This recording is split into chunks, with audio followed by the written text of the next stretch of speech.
Yeah, manners and respect, Mr. Hughes. Big up yourself, is easy now. Yes, manners and respect too.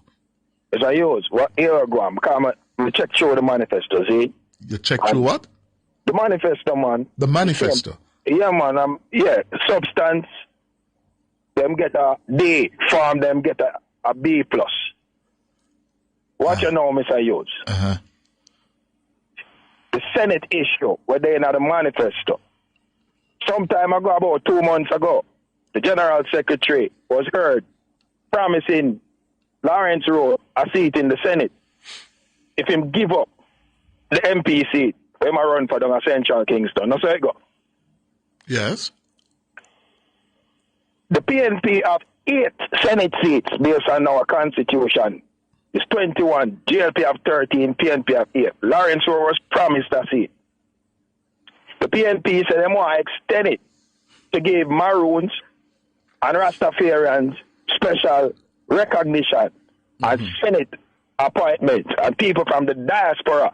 So what you know? If PNP did really a deal with representation, why them never have a Maroon in a them 8-member Senate in a them last cycle? Why them never have a Rastafarian? Because Damian Crawford clearly not a Rastafarian. Why them never have a Rastafarian prioritizing of them 8 members of the Senate? Who they adding it were political acts of the PNP to voice the expressions of the PNP, not to represent any form of inclusivity. Now they're saying that they're pushing for inclusivity. Now in my mind, if you want Lawrence Rowe there in the Senate, but Lawrence Rowe not good enough to be an MP, that means that you don't value the Senate, Mr. Hughes. You try water down the thing. You see the heights? You know, I'm here listening to you, and I'm saying to myself, where you come up with this formula? Where you come up with this formula? Mr. Hughes, me might not be a PhD, but me, I'm on the meds the thing. Come and watch the thing unfold. You meds it? Of course, me I meds it. In Jamaica, we say, Mr. Hughes, it's not about JLP or PNP, it's about Jamaica and I'm a general. Yes. And meds, and your meds, it means you think about it. They will have to think about country, Mr. Hughes, man. Mr. Very Hughes. good. Very Mr. good. Hughes. I am encouraged that you are thinking. Yes, that is what we want all of us to do more of. Because you have a point when you say that, listen, the PNP didn't have to wait until September 3 to come up or put into place initial steps, yeah, to start to demonstrate to the people of Jamaica that, listen, we are going to lead the way and put a Rastafarian into the Senate. They will tell you, though, Troy, that based on the present composition of the Senate, and this is what you should factor in, you should factor in that the 13 government senators, 8 opposition senators, is based on ensuring that the government can be kept in check if it intends to use its partisan members, all partisan, to pass laws that may be controversial. You know of that mechanism, right? That you need 2/3 in the Senate. 2/3 majority. Right. But watch I know. So hold on. Let me finish the point. So if they were to go for a Rastaman or a Maroon, they will have had to ensure that the Rastaman and the Maroon is a loyal comrade who won't break the party line or defy the party whip. Do you understand? Yes, Mr. Hughes. All right. So you have to take that into consideration. They would have had to take that into consideration. Well, then pretty much I show with them. is that they are no less partisan than the people who they are trying to make not partisan. Because in order to fix partisanship, they are promoting partisanship instead of inclusivity. Then, brethren, who are going to do that first and put you at a and put themselves at a disadvantage? The PNP were in opposition. Yes. The PNP could easily, in the final year of their opposition tenure, appoint somebody from the Rastafarian community or from the Maroon community. If them did serious, because that would not significantly impair bills moving through the House, Mr. Hughes. What that would do is demonstrate if they were serious about inclusivity. What they're doing now, Mr. Hughes, is pandering to votes. And because they want curry favor, unintended, because they want curry favor with certain specific groupings in the society, because there are certain seats where the Maroons might be critical, Mr. Hughes, in determining the outcome of an election. So I can't argue with you. You make a damn good point. Mr. Hughes, make a move from that, lift up fast. Hold on there, man. Hold on there. We're up on the break. And try your name? Yes, I. Where you come from? Mr. Hughes, say, I come from down at Westmoreland still. But me there in the town, in a town me there right now still, in a Kingston, you see. Where you vote there? Mr. Hughes, me vote there at Westmoreland, man. So you go back to Westmoreland and go vote? Then I must go cast my ballot, man, because I have a gentleman who leave Northwest and where him grew up, born and grew up, and was a representative, lose the seat, and instead of staying with the people them where him grew with and representing the people, the man leave and forward on a Westmoreland. When we have a youth down at Westmoreland in Mr. Lawrence, who born and grew in the space, and PNP been in power down there for over 30 odd years.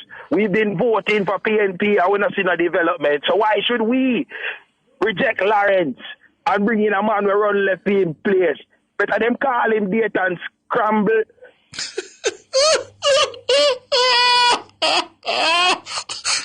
No! You're not ordinary, brethren. What you say? Date and scramble? Date and scramble. You born and grow in a place, Mr. Hughes. The greatest thing you can do is represent a place there as a parliamentarian. So how is it that you lose the seat and then leave and go, I want different parish altogether? No more scramble or scramble, or gamble.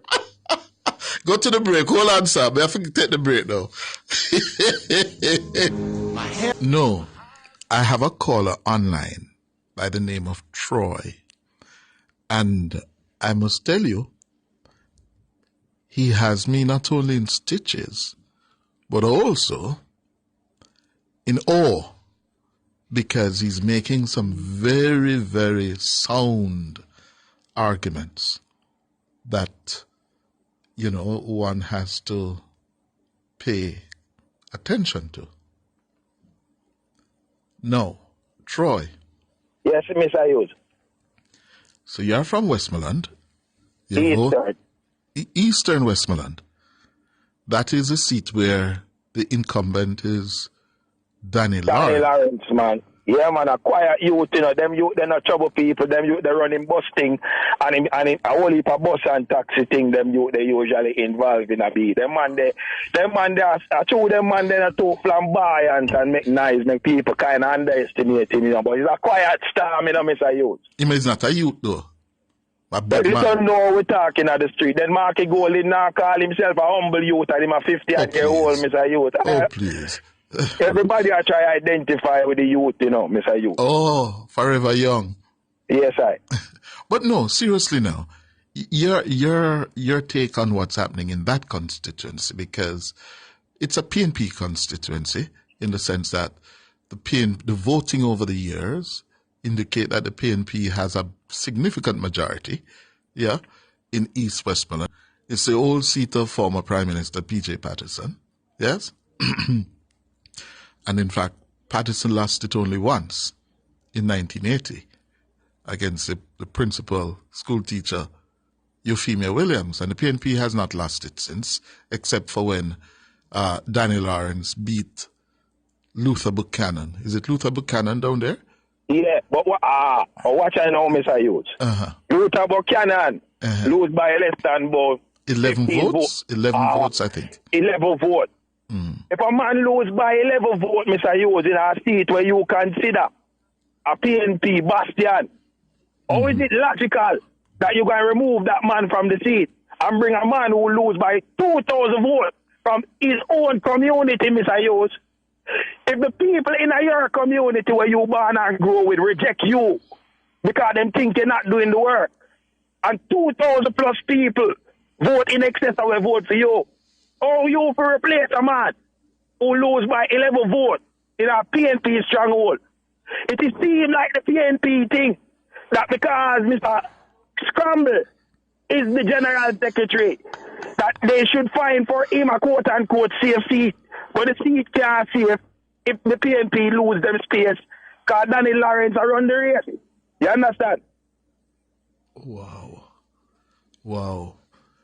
Me can't argue with you, You come out for me this morning.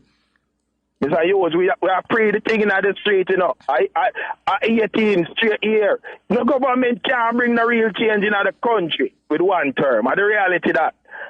So, we see 18 straight here, a PNP unbroken governance, Mr. Hughes. In the 18 year of unbroken governance, my general, here we go on. The greatest financial meltdown in the country's history, while the Caribbean and the rest of Latin America were experiencing financial boom. Jamaica was dealing with FinSac.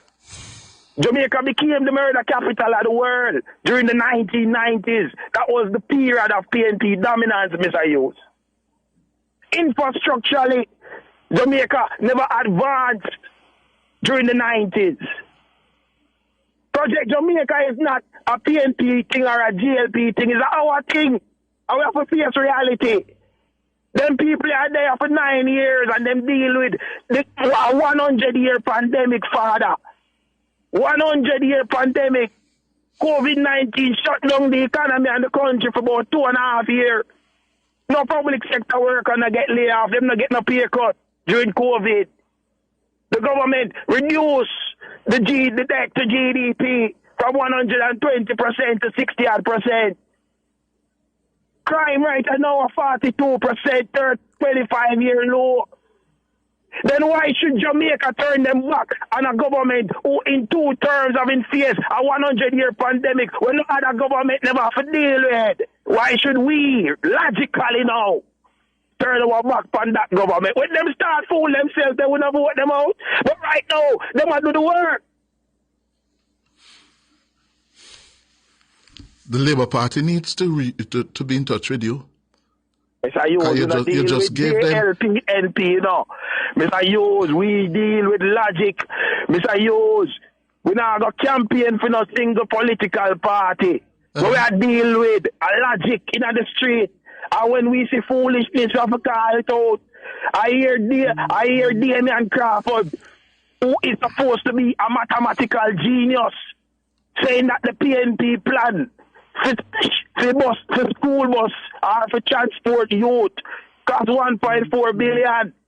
When I do the maths, 20,000 youth at $500 a day at 190 days in the school year, because that's what the law prescribes, is $1.9 billion.